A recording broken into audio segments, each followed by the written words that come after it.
Welcome back to the channel. So just admiring my Speedy here. This is the 357050 1861 movement. I think this is like 2007, 2008 model, somewhere right around there. Comes in the old, red Omega box, but this one's a little bit different. The previous owner had put this second hand on here, orange reddish second hand on here to kind of make it look like the Ultraman. He also changed out the dial to like a Ed White dial, I believe. But I am wanting to change this back. I have the original dial for it, which says Professional at the bottom. It doesn't have the applied logo. It's just a regular painted logo, but with the white second hand. So I want to put that all back to stock because I love that look as well.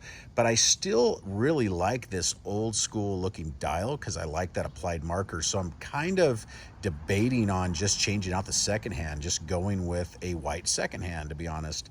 And I think I'd be pretty happy with that because I like this dial. The lume markers on these older style dials are longer. The others are shorter, but the only thing that's different is it's not like a step dial like your vintage models, but still very cool. I really like the 3570 model. It's the closest thing you can get to the original 145022 or even the 145012. I really think that when they went to the 3861 movement, the newest Speedmaster, it was a huge departure. The thing that I loved about the Speedmaster is that they stayed pretty true for many, many years to the original watches. And I mean, it's since 1969, the 1969 ST 145.022 pretty much looks like the 357050. I mean, the only difference is the font on the, on the dial. It'll have a step dial as well, and then you'll have the dot over 90, but that's pretty much the only thing that's different. And these 3570s pretty much had the same movement. You have the 1861, which is, a little upgraded over the 861, but it pretty much has the same movements that was up in space. So I think that's really cool. The 3861 and the newer Speedies, I really like as well because, they have their chronometer certified. They have I think it's a higher power reserve. They're beautiful looking movements as well, but it's not really a moonwatch movement, in my opinion. Not that it matters, not that we're going to be going to the moon or anything, but I just think that if you're looking for a Speedy, you want to get a 357050 or older. You have a fairly nice bracelet. Some people knock this bracelet. I actually like it. I always have. They're comfortable.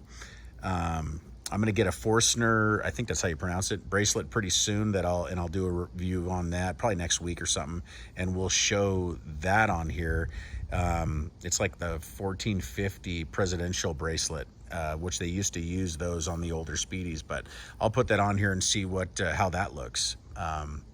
But yeah, it's a great timepiece. I love this thing. It's just classic. I've owned a lot of them. I've owned a lot of the older ones as well. This is kind of the sweet spot though, because you get a good movement. You have a fairly nice bracelet. So very cool. Yeah, these Speedies are really something. They're timeless. It's like a Rolex Submariner. They're just timeless. They've been around forever. So very, very cool. And there's a lot of history to the Speedmaster that, the Submariner and a lot of other watches don't have. I mean, even the Daytona that people, compare this watch to, there's not a lot of history. I mean, you got Le Mans, you got all that other stuff, but there's not a lot of history, like real historical history like this Speedmaster. I mean, the Speedmaster has been to the moon. Can't debate that. So very, very cool. Anyway, thanks for watching.